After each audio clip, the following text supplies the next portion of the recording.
Hi, my Be Health Empowered family. Welcome back to another episode of Excuse Me, Doctor. My name is Dr. Melissa Clark. Please call me Dr. Mel. I am delighted to be here with you live each and every Monday to make sure that you have the information that you need to make wise decisions about your health, not just for you, but for your loved ones, your community, your family, everybody, right? So if you're joining us for the first time, please hit that like button if you're checking us out on Facebook, that subscribe button if you're checking us out on YouTube. Again, we are here for you. So also make sure that as we go through the show, you're putting your comments, your thoughts, your questions in the chat. You know that we're going to get to them as we go through the show. And, we're just going to have a great time. We're going to have an amazing week. And we're going to do that with my amazing two co-hosts, Lila Mays and Wayne Bruce. What is going on with y'all today? Hey, happy Monday. Hey, happy Monday. Happy Monday after Thanksgiving, more importantly. Happy Monday after Thanksgiving. Yes. I hope we all made it through without extra pounds. At least I hope I did. I think I did. I got on the scale this morning. I'm okay, yeah, I think. Yeah. It was some good eating, but you had to get the exercise in to balance it out. Indeed. We can't hear you, bruh. Mr. Wayne Bruce, on come some on of our through. platforms, we're having a few different things go on. So I'm just trying to make sure the platform is platforming, All right. And we appreciate you for it. I don't know if everybody knows you're the producer that makes this all happen, all the magic happen. So you co-hosting, you multitasking, we appreciate you for it. I appreciate y'all for recognizing that it's not just the intern that's doing all the dirty work. The dirty work is shared. The dirty work is shared. Dirty work. We have an amazing show. I hope everybody is tuning in all the way through because we're talking about something that lives in all our bathrooms, on our vanities, definitely in our hair baskets, and that's beauty products. Mm-hmm. And the thing, though, is some of those products are not as beautiful as we think. Listen, Dr. Mel, when I first started my locks, I cleaned out from under my sink, and I swear I had enough old products to open a pop-up beauty supply. And half the ingredients I couldn't even pronounce. So, yeah. Wow. Yeah, it happens. We all have products. Even men, we have all kinds of products, beauty product. Well, not beauty products, but grooming products. We call them grooming products. There you go. Yeah. Right. That's it. Even my barber said the other day there's some beard balms and have ingredients and stuff we need to look out for. Now, hold up. Not my beard. I've been trying to grow this for about 5 decades. I just stopped drawing it in. Well, see, Wayne, that's why we're having this conversation, because we love our styles, our braids, our beards, our lotions, our potions, but we also deserve to understand what we're putting on our skin and our scalp and what it might be doing to our health. And so we are going to hear from a true expert on the topic. Dr. Paula Bourelly is going to be joining us. She is a nationally respected dermatologist who's going to break down what ingredients we actually need to watch out for, what the research really says about the harms that it could do to our skin and even cause cancer, and how we can make safer choices without sacrificing our style and our look. So it's going to be good. Yeah, nobody want to sacrifice their twist outs. We don't want to give up our styles, Dr. Mel. We're not trying to give up. I'm not trying to give up this beard I've been trying to grow for 5 decades. I wanted a beard ever since I was a child. Well, you have it, and we are not going to squash anybody's style, including yours. We're here to empower you with information, with beauty to live for, not to get sick over. So we're going to get to that. As soon as we do, hour. I'm gonna kill the intern said they had music. Oh Intern, no, man. it's the last month of the year, intern. Get it together. Get it together, intern. They did Exactly. a fairy dust. They got a fairy dust sound. I don't know if I like the fairy dust sound. All right, listen. Let's keep it on. Let's keep it moving. It's All World right. AIDS Day, right? Yep. So, it's a moment for all of us to pause, to remember, and recommit to this fight that has shaped generations. Yes, and that's why we're all wearing red today, December 1st, in honor of World AIDS Day. And I have to say, this is probably going to date me, but I was in medical school in the 80s in San Francisco, which of course was ground zero Yeah. for HIV. We were just understanding what HIV was, how it was transmitted, who was at risk. And it used to be a death sentence, but we have made incredible progress. Facts. And people really need to hear this. With today's treatments, someone living with HIV who stays on their meds can live a long, healthy life. And when their viral load becomes undetectable, they cannot transmit HIV. And if you can't detect it, you can't spread it to others. So, and that's incredible progress. But one of the areas we haven't made progress on is the stigma, right? Yeah. Especially in the Black communities.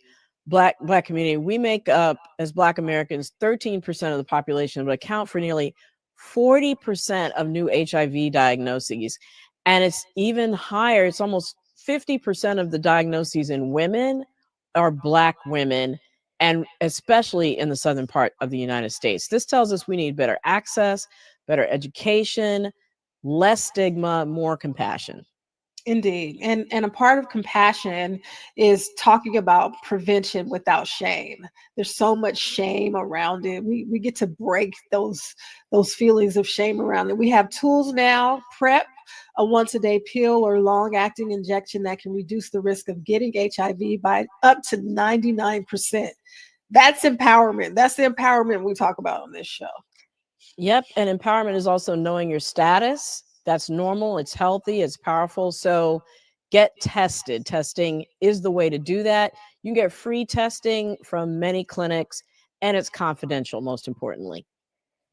Yeah. I mean, there's really such a weight off your shoulders when you get those test results back and they're negative, right? So I do it every year during my physical, just because I like to see what it is.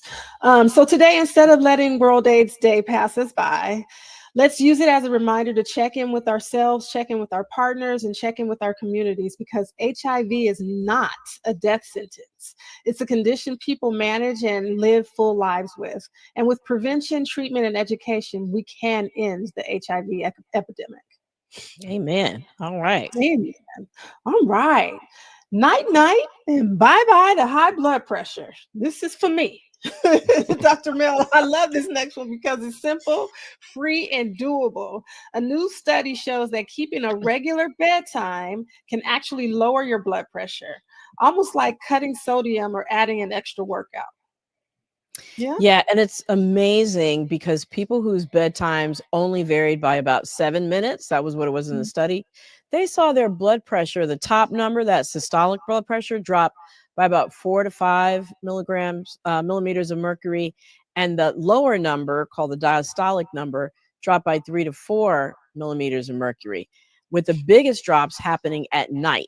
And that nighttime blood pressure drop is really key because that's when a lot of heart attacks and strokes happen. And so by lowering your nighttime blood pressure, you can drop your risk of heart attack and stroke by 10%. Wow. So basically, consistency matters as much as duration. Not just getting sleep, but getting it around the same time every night. I try to get in bed about 9:30, 10 every night. Okay. That's good. And it works because our bodies run on an internal clock. You might have heard the term circadian rhythm. And if we keep bouncing around with our bedtime, that rhythm gets thrown off. It messes up with the natural dip in blood pressure that's supposed to happen while we sleep. Okay, so we know in our community, high blood pressure shows up earlier and it hits harder. Everyone can do this. No prescription, no equipment, just pick a bedtime and stick with it. Doable. Very doable. Falling drug prices for seniors. Why do I get this one? I mean, I feel some kind of way right here. I've been waiting on this. I feel some kind of way, and I got the seniors thing, but I love my seniors. Right. In fact, exactly. I'm hoping to be one soon. There you go. Well, not soon, but in the future. Y'all get what I'm saying. Anyway, look. So check this out. Folks on Medicare are about to have some major good news. Starting in 2026, seniors could save up to 85% off some of the biggest name prescription drugs that we have today. And that is huge and it's long overdue. So there have been it's going to come in phases. January of next year is going to be the first wave. Then there's a whole nother wave that hits in 2027. And these aren't like, unusual off the beaten path medications. These are heavy hitters. These are the ones you see in the commercials with people dancing and frolicking in the fields, right? So it's Ozempic and Wegovy, for diabetes and weight management. It's Ibrance for breast cancer. It's Trelegy for COPD and asthma. So these are really, medications that people use for common chronic ailments. Exactly. Real conditions affecting real families. And look, I know people are wondering how we got here.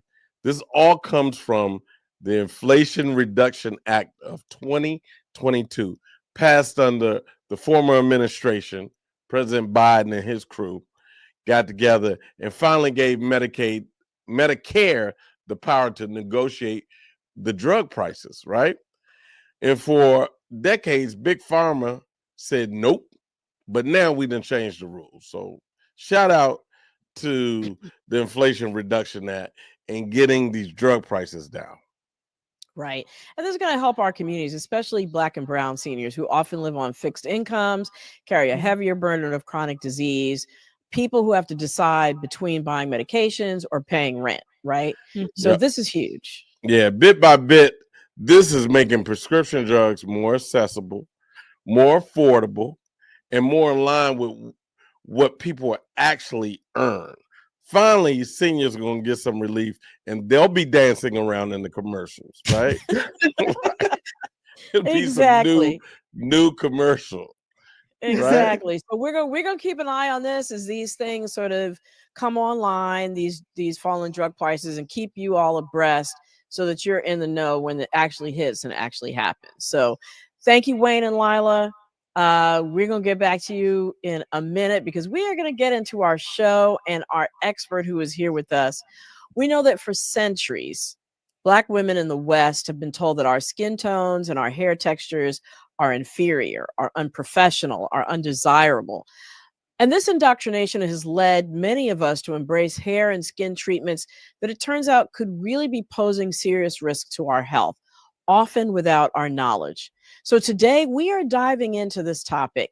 It's at this intersection of beauty and health, hidden chemicals in our hair care products, braiding hair, everyday cosmetics, and what we can do to protect ourselves and our families. And to help us walk through this topic, we have an incredible guest, Dr. Paula Bourelly. She's a dermatologist in Maryland who's had over 30 years of experience diagnosing and treating skin diseases. She's here to share the science, bust the myths, and help us make smarter choices about styles and products that we use. So thank you for being here, Dr. Bourelly.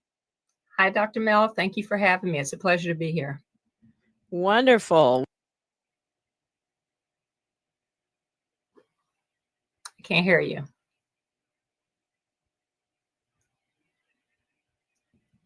Okay, how about now? I got you now. All right, I got too excited and grabbed my mic. So, I was just saying, you're a friend of the show, so the Be Health Empowered family already knows you, and we are going to jump right into this. So just to sort of lay the foundation, how is it that the things that we put on our skin and our hair potentially affect our bodies? Isn't our skin supposed to be a barrier? and protect us? Yeah, absolutely. The skin is a barrier and it protects us from a lot of harmful chemicals in the environment. Helps to maintain our body temperatures so that we don't have great fluctuations despite what the climate is doing. But it also is a living organism, right? It's the biggest organ that we have. And even in the case of very healthy skin, there are certain products that can penetrate. They're actually designed to penetrate some of the creams that we use for medicinal purposes. In the case of someone who has not so healthy skin, by the way, or scalp, because I know we'll talk about hair products as well, that barrier can be compromised, and so absorption can flow just from there. And if it's a wide enough body surface area that you're applying something to, you absolutely can get systemic absorption. Right. And also, I guess, the frequency too of how often you're exposed to it. So I know that, the Food and Drug Administration regulates medications closely, but not so much with cosmetics. They're really kind of loosely regulated. And so what does this mean for me as a consumer, our audience as consumers? What should we be aware of, given that there's not like maybe as tight regulation as we think? Yeah, probably the most shocking thing that I want to share with you is that in the US, the FDA does not require a pre-marketing review of the safety of ingredients that they put in cosmetics. So a lot of stuff can be put out there and you don't really know it's a problem until there's been a recall or some other reports that would sort of heighten your awareness that this is a dangerous substance. In other countries, and in particular, we'll say in Europe, they seem to be much stricter about things. They seem to be much more transparent with their labeling. That's another issue that we face here in the US. Sometimes things are not labeled in a very transparent way. And part of that might be because certain agents have multiple different names. And then also because if the actual percentage of the product that is in an ingredient that's in a product falls below what their mandate is or their recommendation is for labeling, they may not need to label it. So it might those are still things be there, but at very low levels, and you think you're safe, but it's not That's even correct. on the label. That's correct. Got it. So let's start with hair care, because I know there are several kinds of products we're going to touch bases on. So with hair care, we have recently heard that frequent and long-term use of hair relaxers have serious health effects. So what is dangerous about hair relaxers, and who is most at risk? So there are a couple of things to consider. Most relaxers are broken into lye-based and no lye-based products, right? So lye as an agent, it also goes by the name of sodium hydroxide, is an extremely corrosive agent. It in and of itself is not really considered a cancer-producing item, so a carcinogen, but because it can cause breaks in the integrity of the skin and the scalp, it can make available to your body things that are also being used on your scalp in a way in much higher concentrations because it's not protecting you against the absorption, right? In addition to what it does to your skin, which can create chemical burns, it can actually create real ulcers. It can also cause chemical burns in your eyes. And even the inhalation of the fumes of lye can cause respiratory problems. And it's been reported that people can develop asthma and an exacerbation of their asthma if they're being exposed. I'd just like everybody who's had a chemical burn from a relaxer to just put a yes in the chat, because I know I have. That's right. And even the no lye agents, I should say, may have products in them that can be problematic. They're certainly trying to move towards things that are going to be less irritating to the skin, less likely to cause those kind of burns, but that can be a challenge for people who use them very frequently, every 4 to 6 weeks, or if it's something like that, you're going to probably have some cumulative damage that occurs.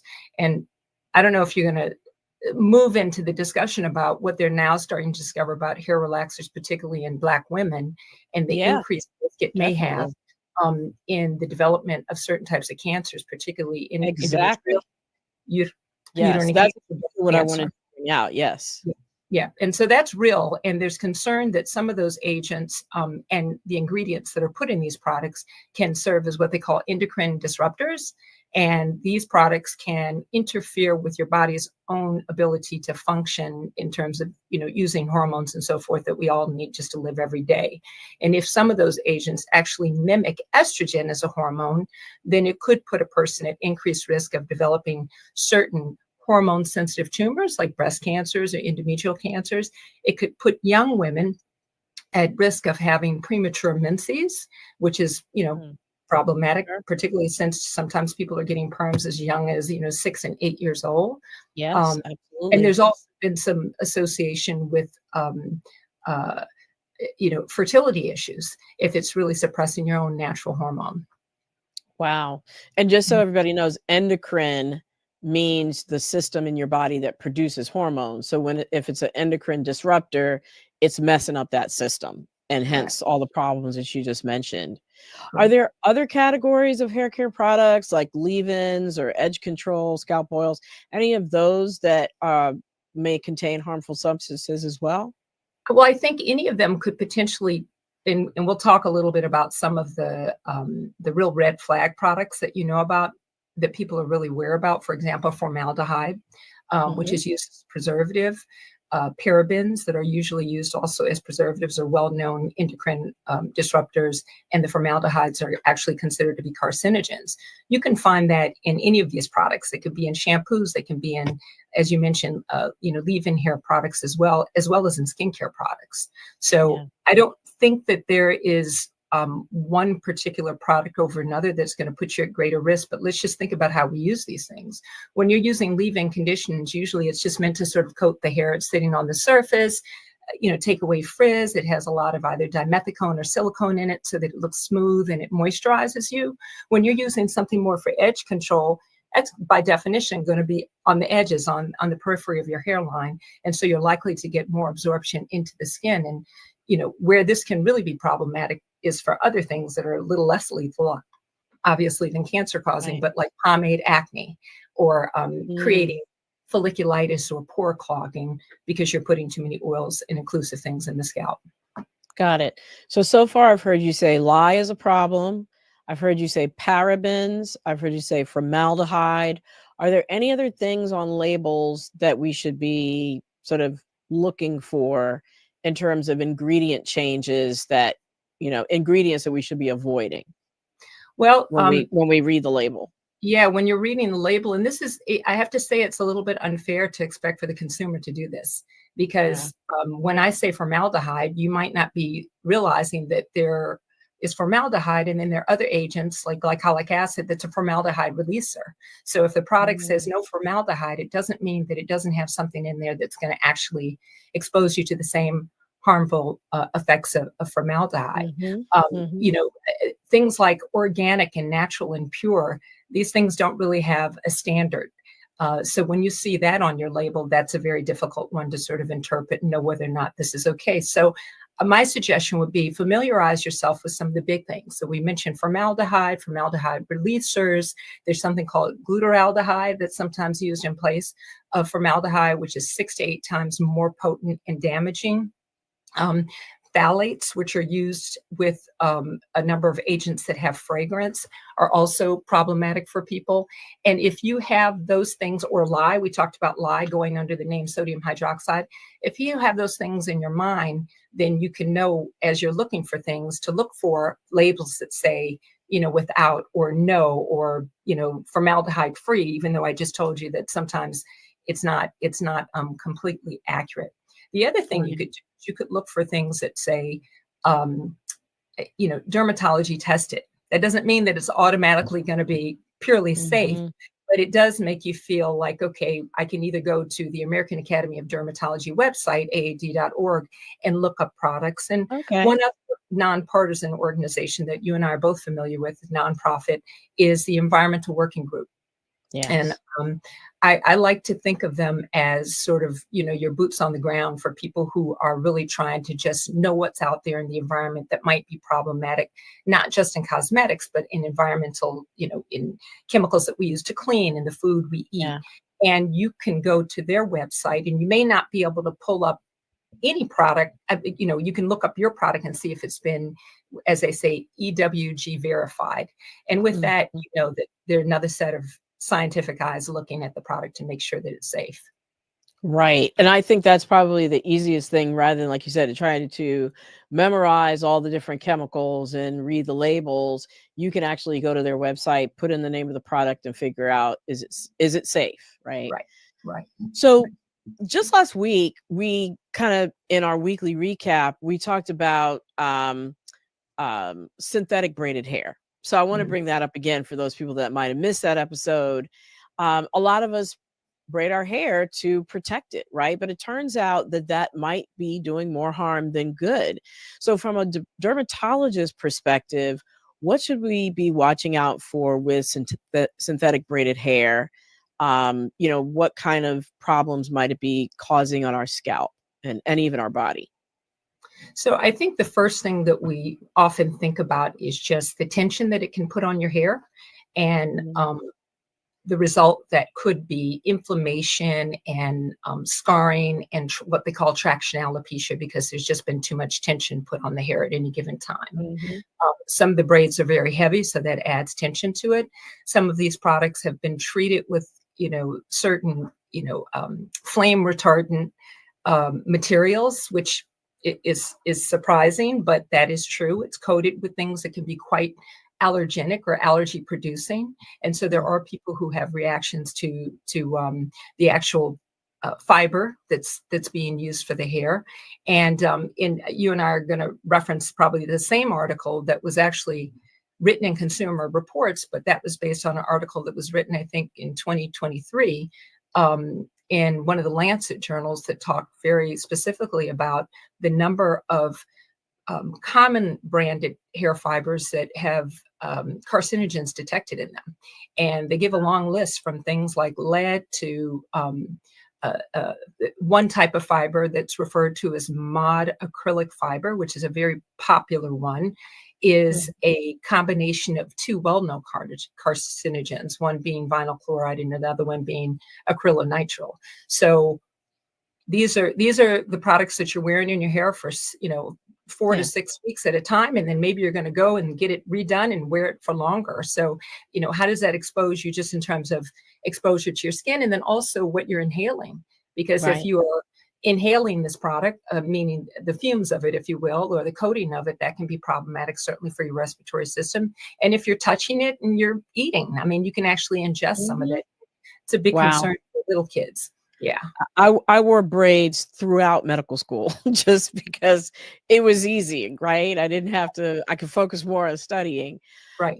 So yeah, very common for people to wear braids years at a time, right?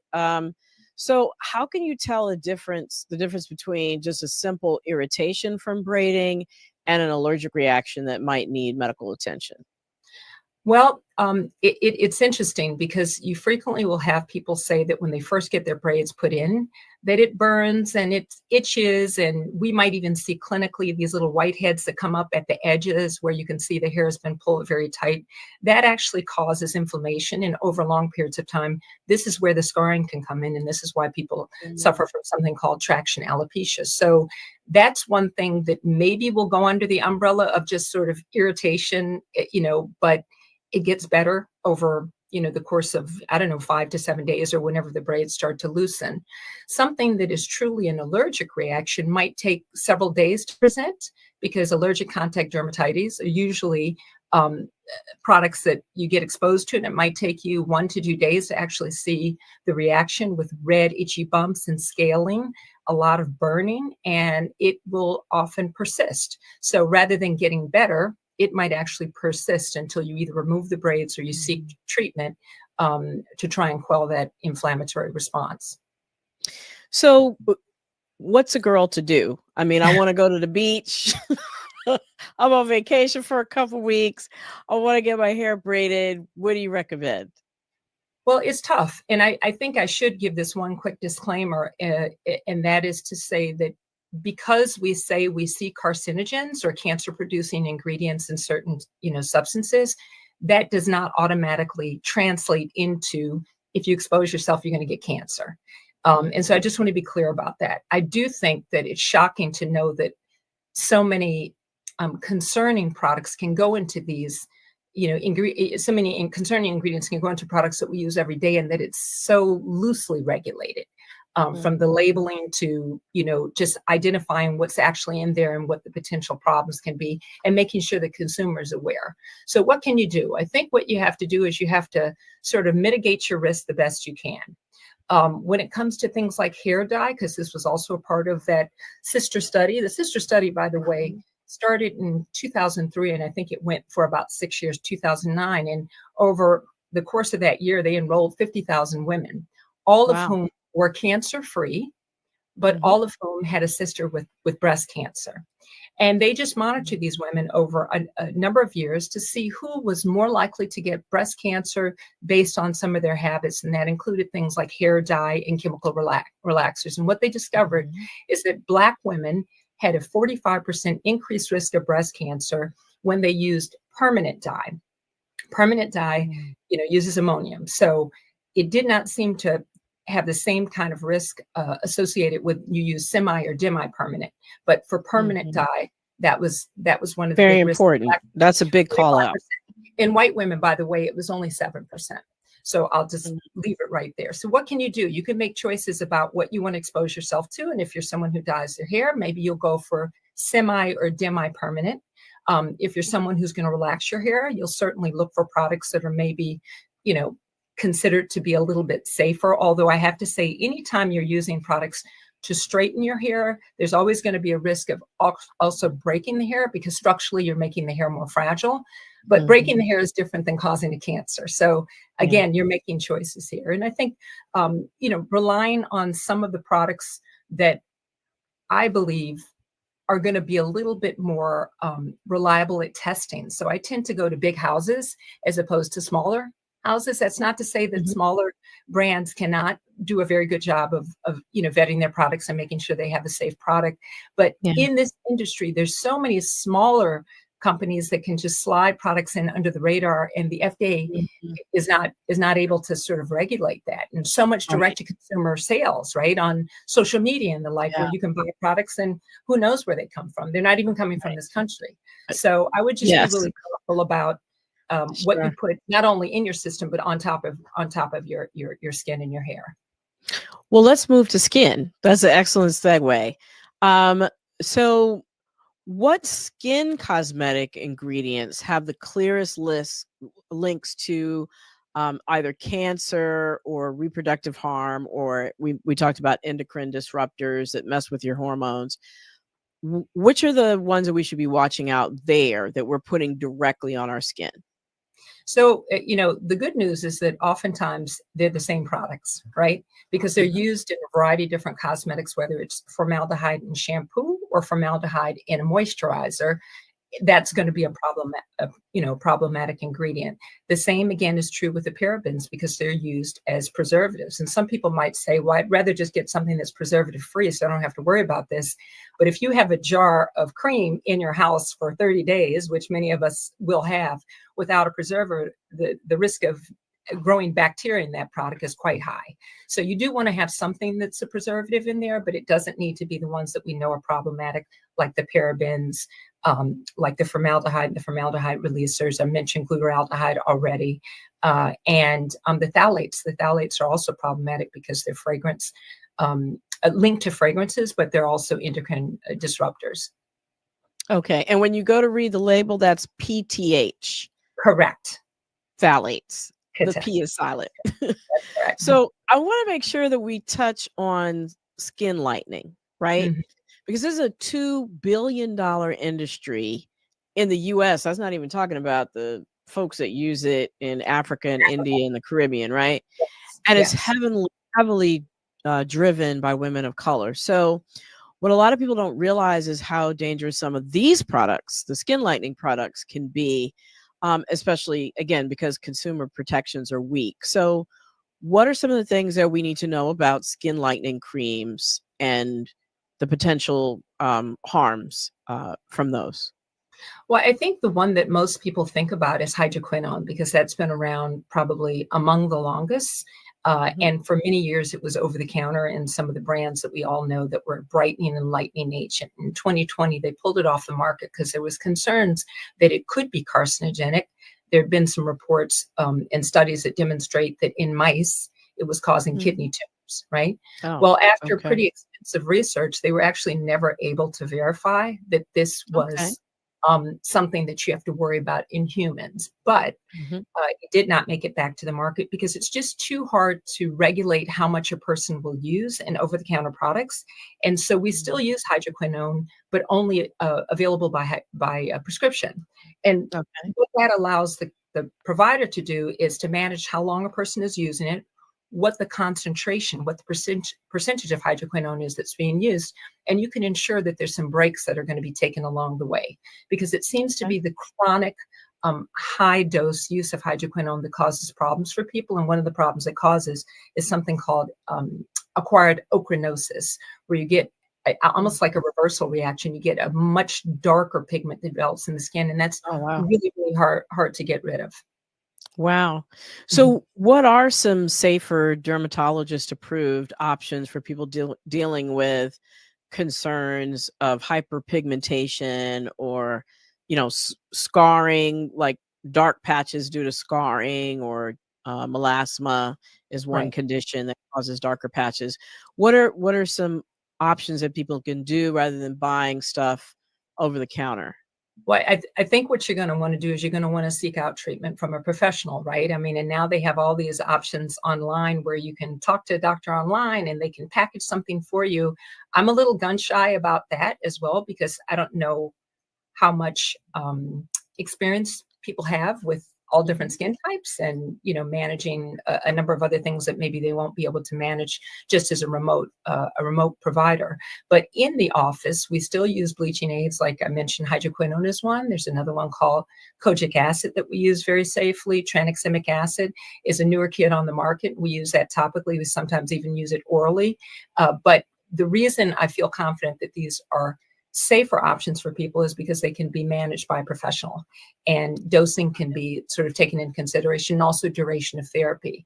Those are the topical things. We also have procedures that we use, right? We use laser to lighten things. We use chemical peels to lighten things. Sometimes people will use microdermabrasion in an effort to try and lighten dark spots and work on acne. Scars laser is a big one. So there are procedures certainly that we use with great success in the office. And that would be my recommendation if anybody is serious about trying to address those issues. Wonderful. Well, I know I got more questions, but I want to make sure that we are getting time with the audience so that they can get their questions in. So Lila, Wayne, come on back through so that we can get a bead on what's going on in the chat. All right. Hey. Well, I'll jump right in. I personally have a question. Okay. Right. So, Dr. Bourelly, and forgive me if you mentioned this at all, but I was writing as you were talking. How important is it to find moisturizers with SPF in them? As a Black woman in particular. Yeah, I mean, I think that it's very important. I will tell you that this is another one of those ingredients that sometimes gets a bad rap with, certain watchdog agencies feeling that those products, when they are chemically changed by the sun and wide body absorption, if you're doing full body application, can potentially cause some harm. But I will tell you, as a dermatologist for 25 years or however long it's been, I think it was 30. Did you say 30, Dr. Mel? I said anyway, 30. I mean, a long time. What I will say to you is I've never read a convincing argument that said that sunscreens were a problem. I've read many and seen firsthand lots of convincing cases where the sun has been a problem, not just in causing cancer. So if you say, as an African-American woman, how important is it for me? It's important for you in terms of protecting you from unwanted hyperpigmentation, from premature wrinkling and aging, making your skin appear dull. Yes, cancer also, although that may be less of your concern than it would be for someone with very, very fair skin who's more likely to burn. And what we recommend is an SPF of 30. You can go higher if you want to, but a 30 is adequate. And in most instances now, we like to recommend mineral-based products. So that's just a matter of reading the label. And unlike cosmetics, the FDA considers sunscreens as drugs. So there is quite a bit of that. Yeah. Okay. I know for a time I was able to get sunscreen with my FSA card. Yeah. Okay. So, Wayne, any questions? I have more. We have a question from friend of the show, Yvonne. She says, is our skin, Black people, different than Europeans? Is our skin, meaning Black people, different than Europeans? Well, I mean, the difference in your skin is oftentimes based on, the pigment in your ethnicity. So certainly there are Black people in Europe who will have similar skin to Black people in the US. It's really how your melanin is packaged and the amount of melanin you have, your tolerance to the sun, sometimes your ability to hold on to oil or to not hold on to oil, and dryness and sensitivity. There are all these factors that go into treating certain skin types, and certainly ethnicity and race is a part of it. I would not draw a big distinction between the Black people who are here in Maryland versus the Black people who are in France, but exposure has a lot to do with that also. If I understand her question correctly, I think she was just saying Europeans, probably meaning Caucasians and people of lighter hue versus people of African descent and darker hue. Is there a difference between their skin? I think you covered it. Yeah, it is. Thank you for clarifying that. Yes. Okay. Doctor, if we are using products if we're avoiding products with preservatives, how long should we be keeping and using products before tossing them? Because like at the top of the show, I said before I locked, I had products that who knows how long those products have been under the sink. And if I went to twist out my hair, I would use them. So I think it's good for us to have a gauge on when we should be purging. That's a great question. Because I know I've had some under there for a minute. Right. So to be clear, I don't want to discourage you from using products with preservatives. I just want to make sure the preservative that's in there is the safe one. And the reason for that is just what you said. If you don't have preservatives in there, then you're much more likely to breed bacteria. You might actually the product might be a little less stable. And so we oftentimes will tell people, whatever the product is, don't put it in the hottest part of your house. And there is frequently an expiration date on it. So many of these products, we ignore expiration dates, doctor.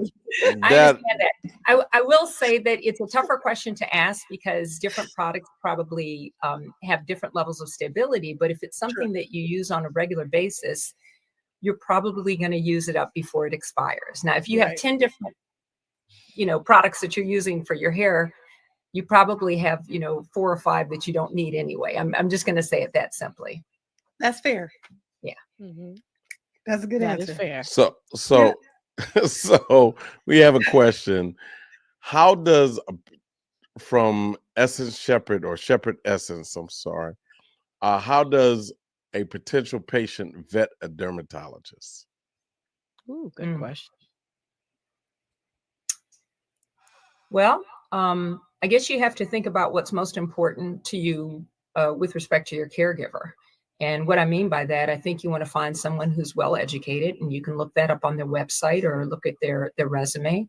I'm biased. I like people who are board certified because I think these certifications don't necessarily make you a better doctor, but they absolutely hold you accountable for maintaining your education.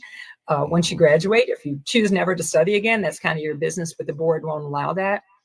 I think sometimes you have to do word of mouth depending on where you are and get a feel for personalities and what people are expert in, because not every dermatologist wants to talk about hair or cosmetics. In fact, there are lots of areas of dermatology that I am far from expert in. and I refer those out. So those would be maybe 3 or 4 of the things I'd be looking for. Mm-hmm. And you and you can call the office and find out, you know, what that dermatologist area of expertise is, if it's the particular concern that you have. And then I, you know, always advocate for any kind of doctor interviewing your doctor, right? Mhm. It's sort of like speed dating. So go in with the set of questions that are important to you, just like Dr. Bourelly said, and ask them, you know, you're evaluating them and their response to you. And there are always ways that you can find others if that one doesn't work out, just as she said.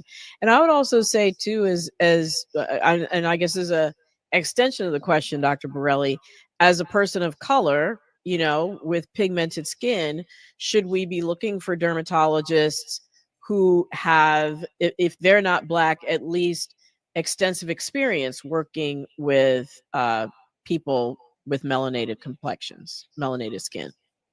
So this question comes up quite a bit, and my answer is this. Any dermatologist worth their weight should be able to take care of any skin type. Now, now that I said that, if you want to cut through the weeds on a lot of things that might require explanation, whether it's hair care or hair practices or cultural things, or just having a comfort with someone who you think might speak your language and understand what your concerns are, then having someone that looks like you, whether it's a teacher, whether it's, you know, a therapist, whether it's a doctor, can oftentimes bring about another level of comfort that just makes the experience and the interaction, you know, much more satisfying. I'll say it that way.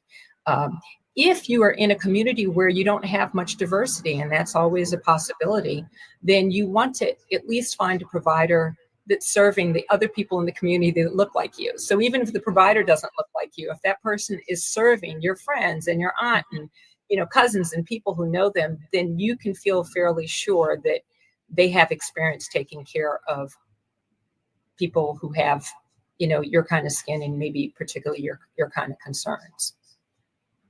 Oh, that's a really good gauge. I like that.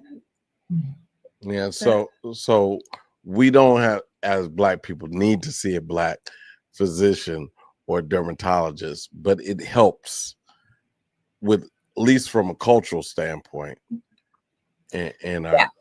I think 2 of the most important things that people need to think about when they're looking for any kind of provider is, am I going to be seen? Am I going to be heard? You know, is somebody going to take my concerns seriously?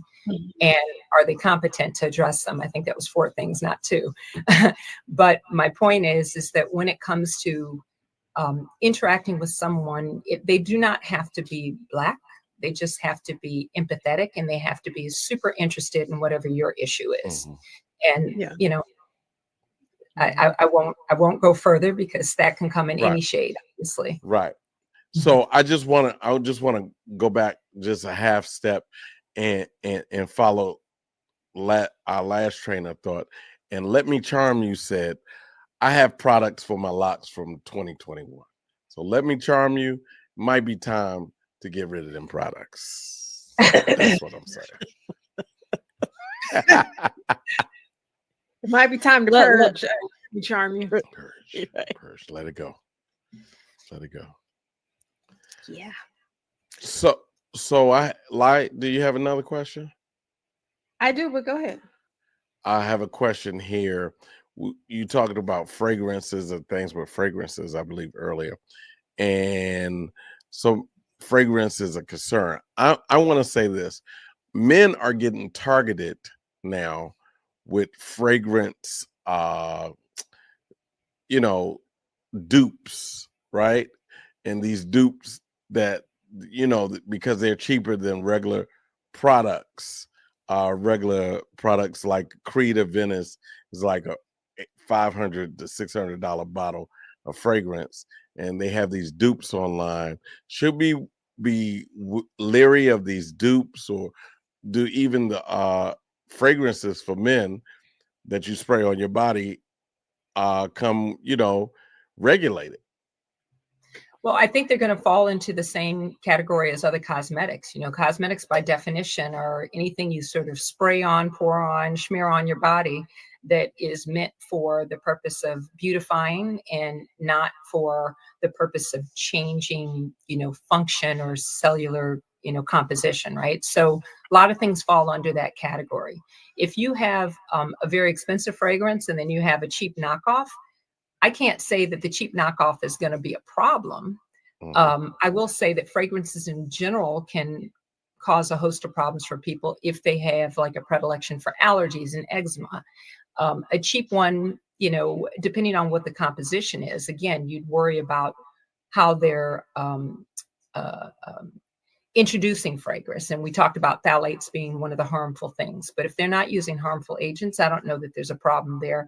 I will say that for people who have a lot of sensitivities to fragrance, sometimes things will say fragrance free. And that doesn't mean that there's not fragrance in there. That means that they've probably masked the fragrance with an agent that's called a fragrant mask. And so you really want to be sort of pure about it if you're someone who suffers from a lot of allergies. Wow. Good to know. That's good to know. One other male question. Like, you have a question? Oh, you got it. You got it. We have from Robert Ginyard. Good old Robert Ginyard. How important is hydration to skincare?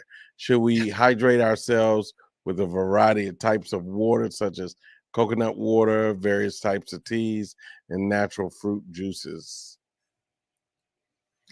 So as it relates to skin hydration, absolutely drinking water, pure water, is probably going to be your best choice of all a number of things that you mentioned. But when we have people that really suffer from dry skin conditions, we have them apply things to their skin, because it's not just how much you're bringing into your body, it's how much you're losing that becomes a problem. And sometimes people will lose at a higher rate than normal if they have an underlying skin condition that, you know, compromises the barrier. For example, when we talk about eczema, that's a big thing you really have to pay attention to.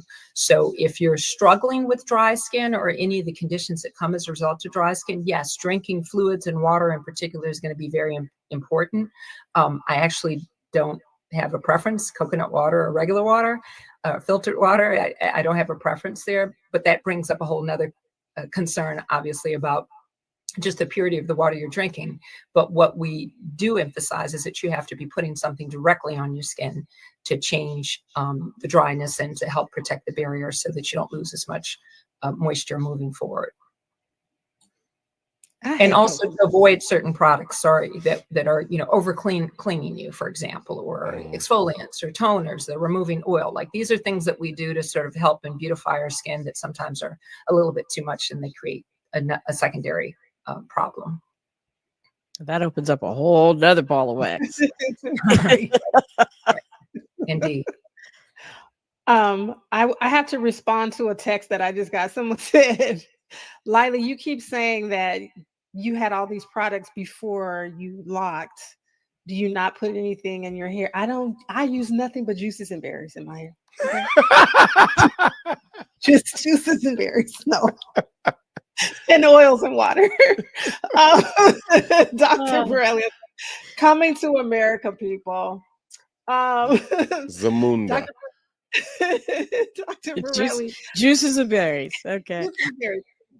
I just want to talk really quickly. We're really running out of time, but about people who may feel pressured to lighten their skin. Dr. MEL talked about, like, we see, if you're in the Caribbean and all these other places, there are billboards everywhere for skin lightening stuff. What is it that you wish more women understood about the risks and the cultural history behind these skin lightening products? Oh, I think, first of all, that anytime you're trying to change something that is inherent in your nature, you are struggling. You're banging your head up against the wall. And over time, that causes problems. Just like we talked honestly about straightening your hair chronically. Over time, the skin gets fragile, the hair gets fragile. There's a cost to be paid. I think melanin is not only beautiful, but it's protective. And so if you're struggling to try and rid yourself of melanin, you are going to create problems that a fair skinned person would probably face as it relates to sun damage and, skin cancers and things like that. Specifically with some of the lightening agents that we discussed, hydroquinone, the overuse of that can absolutely cause you to develop this condition I called ochronosis, which is a real medical condition.